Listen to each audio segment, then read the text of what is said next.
In June 2024, Nvidia became the most valuable company on the planet, worth $3 trillion, more than Amazon, Google, and Meta.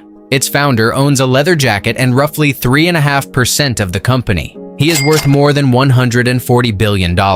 He still shows up to every product launch in the same black leather jacket. But none of that is the interesting part.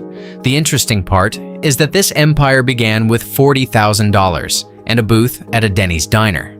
And before that, with a 9-year-old immigrant boy who spoke almost no English and spent his mornings cleaning toilets in a Kentucky reform school. This is the story of how Jensen Huang went from that boy to the man who now controls the future of artificial intelligence. As Nvidia. And it changes everything. Jensen Huang was born in Taiwan in 1963. At 9 years old, his parents sent him and his older brother to the United States alone, intending to enroll them in a prestigious boarding school. What they actually enrolled them in was the Oneida Baptist Institute, a reform school in rural Kentucky for troubled youth.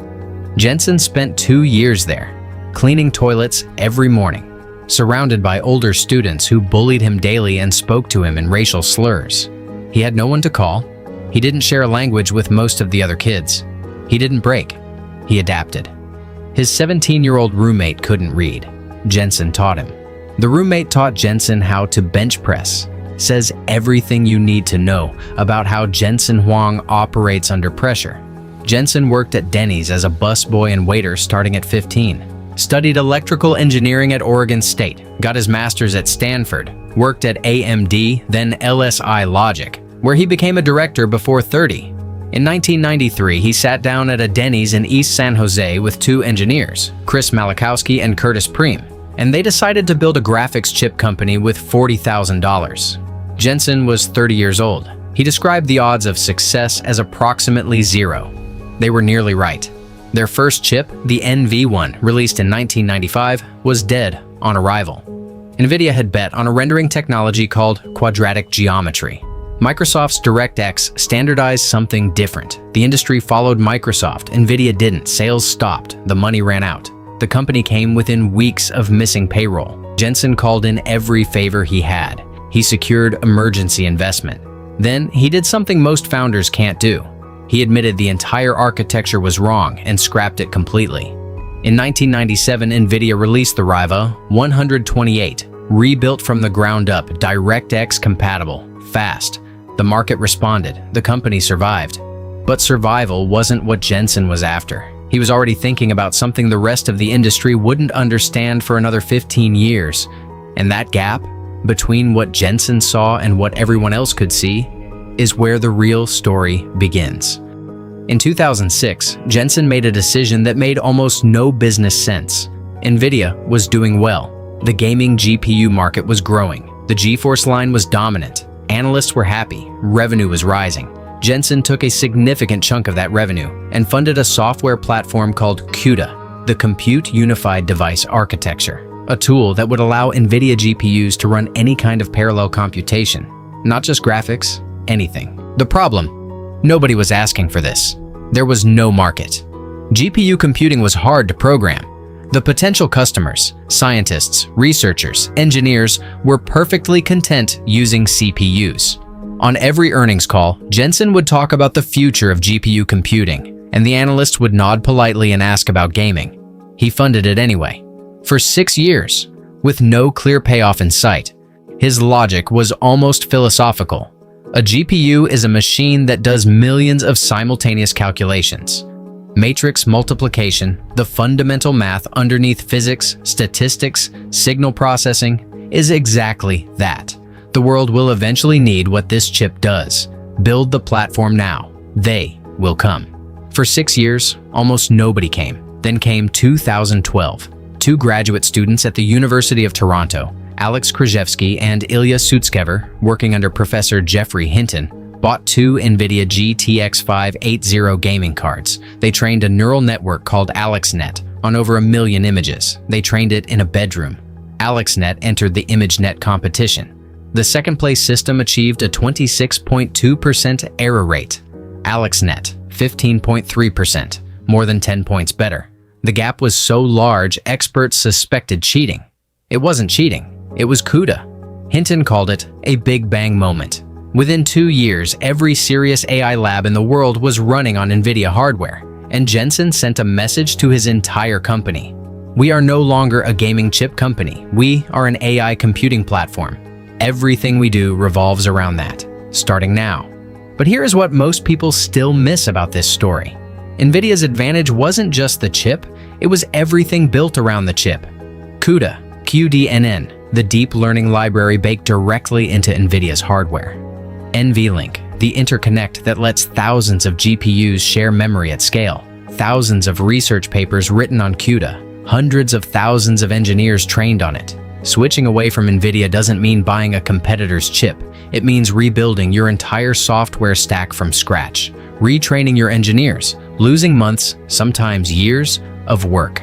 This is the insight most coverage of Nvidia misses entirely. Nvidia is not a chip company. It is the only railroad running through the AI economy. And Jensen Huang spent 6 years building that railroad before a single train needed to run on it. It would seem like the hard part was over.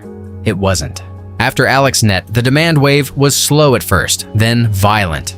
2016, Nvidia donated a $150,000 DGX-1 supercomputer to a small unknown research lab called OpenAI.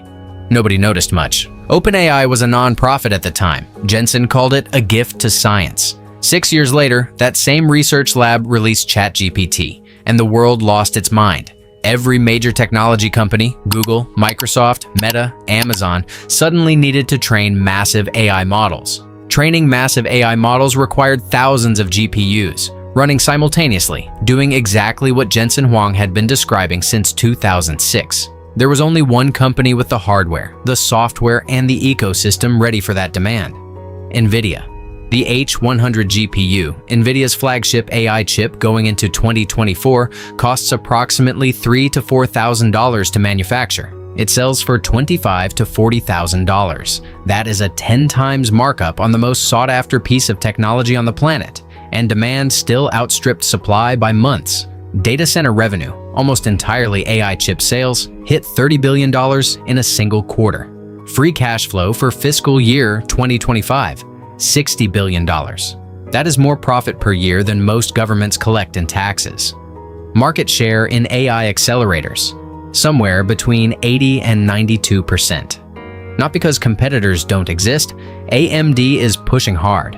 Google, Amazon, and Microsoft are all building custom silicon, but none of them have what Nvidia has. An ecosystem 10 years deep that every AI researcher on Earth already knows how to use. The moat is not the chip. The moat is the decade of infrastructure underneath it. But then the US government stepped in. In October 2023, Washington announced sweeping export restrictions. Nvidia's H100, its most important product, could no longer be sold to China. Nvidia had already built modified versions, the A800 and H800, to comply with earlier rules. Those were banned too. Estimated annual revenue impact, $4 to $5 billion. Gone overnight. Not from a product failure, from a single line in a government document. Jensen did not rage publicly. His response was simple.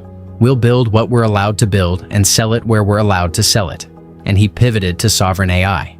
Countries, not just companies, started buying Nvidia infrastructure to build national AI capabilities. Denmark built the largest AI supercomputer in Scandinavia, 1,528 H100 GPUs, bought directly from Nvidia. Japan, the Middle East, Southeast Asia. Every nation that wants to compete in the AI era needs the infrastructure first, and the infrastructure runs on Nvidia. Jensen stood on stages and called it the third wave of the Industrial Revolution. He wasn't being dramatic. He was describing his order book. But here is the uncomfortable truth underneath all of this. Roughly 87% of Nvidia's revenue comes from a single category: AI data center hardware. One product cycle, one application, one demand wave. If Google's custom TPUs or Amazon's Trainium chips or a fundamental shift in AI architecture breaks the CUDA dependency, the entire empire is exposed. Jensen knows this.